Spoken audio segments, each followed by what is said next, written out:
मेघनाद रावण के पास में आया और आकर के बोला, पिताश्री हमारे बाल इस ताली के ये हमारे अंग ये जो करतल है इसके बीच से एक रोम खुला। रावण अकाट्य ज्योतिषी था। आप तो सब कुछ जानते हैं, बताइए। रावण ने बताया कि ये बाल तुम्हारी मौत का द्योतक है, इसका मतलब तुम्हारे मारने वाले का धरती पर अवतार हो गया। रावण ने ध्यान किया तो ध्यान करके उसने पा लिया कि लक्ष्मण जी का अवतार हो गया है। रावण ने मेघनाथ को बताया कि अभी दशरथ तनय के रूप में जो लक्ष्मण पैदा हुए हैं उन्हीं के द्वारा तुम्हारी मौत होगी। अभी तो वो बच्चे हैं, अगर इसी समय तुम उनको मार दो तो तुम बच जाओगे। अनादिकाल से संसार के धरती के लोग ये प्रयत्न करते आए हैं कि हम मरे नहीं, लेकिन फिर भी हम मरते हैं। न यद भावी न तद भावी और भावी चेत तदन्यथा। न ऐसा होगा न वैसा होगा, ऊपर वाले को जैसा मंजूर है वैसा होगा। जीव जब जब चला तब अकेला चला। इसलिए सनातन धर्म के समस्त सदग्रंथ कहते हैं कि जीते जी अपने जीते जी कुछ श्रेष्ठ सत्कर्म दान पुण्य जो तुम कर जाओगे वही तुम्हारे साथ में जाएगा, क्योंकि और कुछ भी तुम्हारे साथ में जाने वाला नहीं। मेघनाद वहां से चला कि मैं बचपन में ही लक्ष्मण को यदि मार दूं तो अच्छा होगा, और वो आया रूप बदल करके अयोध्या में। पूछा कि इस समय राजकुमार कहाँ है? कहा वो सरजू में जल क्रीड़ा कर रहे हैं। मेघनाद वहां पहुंचा। उसने सोचा बहुत विचार करके कि इनको कैसे मारा जा सकता है। जल क्रीड़ा का मतलब समझे ना, बच्चे जब तालाब में उतर करके, नदी में उतर करके, सरोवर में उतर करके खूब तैरते हैं और अटखेलियां करते हैं, उसमें खूब खेलते हैं। अब तो धीरे धीरे डरपोक हो चले, अब नदी में तालाब में उतरने की हिम्मत है नहीं। हम लोग तो खूब, जब गंगा जी को तैर करके बनारस में तैर करके उस पार चले जाते थे, और अकेले 2-2 4-4 साथी के साथ, हाँ, सिंधिया घाट से उधर जाते थे। तो इस प्रकार से तो वो बाल लीलाएं कर रहे थे, जल क्रीड़ा कर रहे थे। तो उसने सोचा अच्छा मौका है। वो सरजू जी में प्रविष्ट हुआ और विशाल मगर का रूप धारण कर लिया। और लक्ष्मण जी जब तैरते हुए थोड़े से भाई से एक कदम हटे, बस उसी समय उसने लक्ष्मण जी के पांव को पकड़ लिया। लक्ष्मण जी अनंत है। आप जानते हो कि 10,000 हाथियों के बल रखने वाले गजेंद्र को भी मुश्किल हो गया था मत्स्य के मुख से अपने पांव को छुड़ाना, गाय के मुख से। लक्ष्मण जी ने पहले पूरी ताकत लगाई कि मैं इसके मुख से अपने पांव को निकाल लूं, पर वो मेघनाद था, कम शक्तिशाली नहीं था। फिर अंत में उन्होंने भैया को पुकारा, भैया मुझे कोई गाय खींच रहा है।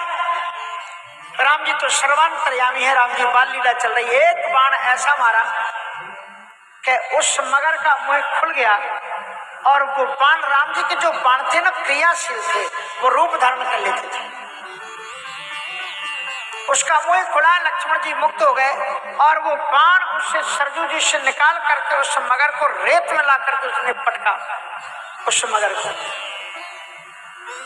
सैनिक चारों तरफ खड़े हुए थे। जब राजकुमार जहां लीला करेंगे तो सैनिक तो रहेंगे ना, चारों तरफ सुरक्षा में खड़े रहते थे।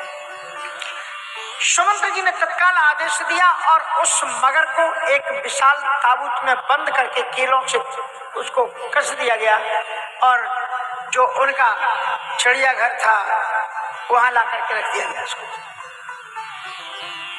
और वहां ला करके जब रखा तो मालूम क्या हुआ, 1 महीना व्यतीत हो गया, रावण को कोई अता पता नहीं कि मेघनाद कहां गया। तब रावण ने ध्यान धर के देखा कि अरे वो तो फंस गया, मगर के रूप में वहां कैद है, और यदि कहीं वो अपने रूप में आता तब तो सजाए मौत हो जाती, क्योंकि उसने राजकुमार को मारने की कोशिश की थी। रावण ने उपाय सोचा, मैं क्या करूं। रावण ने फिर एक दिव्य ब्राह्मण का रूप धारण किया। चक्रवर्ती सम्राट राजा दशरथ जी ब्राह्मणों के बड़े भक्त थे। उन्होंने साद आदर किया, सत्कार किया, बैठाया और उनको आहार कराया। बाद में कहा कि कहिए पंडित जी आपकी क्या क्या है। तो पंडित जी ने कहा कि महाराज हम समस्त जीवों के हित चिंतक हैं, संसार में किसी प्राणी को दुख नहीं होना चाहिए। वैसे भी स्मृतियां कहती हैं सर्वे भवन्तु सुखिनः सर्वे सन्तु निरामयाः। और हमारी साधना के द्वारा पता लगा है कि आपके जू में जो आपका चिड़ियाघर है उसमें एक मगर को कैद करके रखा गया है थोड़े से सरोवर में पानी में। हमारा मगर तो जल का प्राणी है, उसे इस तरह से यातना देना उचित नहीं है। इसलिए मैं आपसे ये रिक्वेस्ट आग्रह करने आया हूं कि आप उस मगर को मुझे दे दें। दशरथ जी महाराज ने कहा मैं आपको दे देता, लेकिन वो मेरे राम के आखेट का पहचान है, वो मेरे राम ने आखेट में उसे पकड़ा है। मैं राम से पूछ लेता हूं और फिर मैं आपको भी दे देता हूं। और उसी समय प्रभु श्री राम जी चारों भाइयों के साथ, तीनों भाइयों के साथ वन विहार की लीला करने के लिए जा रहे थे, घोड़े पर चढ़ने ही वाले थे। दशरथ जी ने आवाज लगाई, राघव और राघव जरा इधर आओ। बोले हाँ पिताजी आज्ञा कीजिए। कहा ये पंडित जी आए, ये कहते हैं तुमने जिस मगर को पकड़ा था ये वन्य जीव के रक्षक है, इनको दे दिया जाए। राम जी ने पंडित जी से कहा जरा मेरी ओर देखो।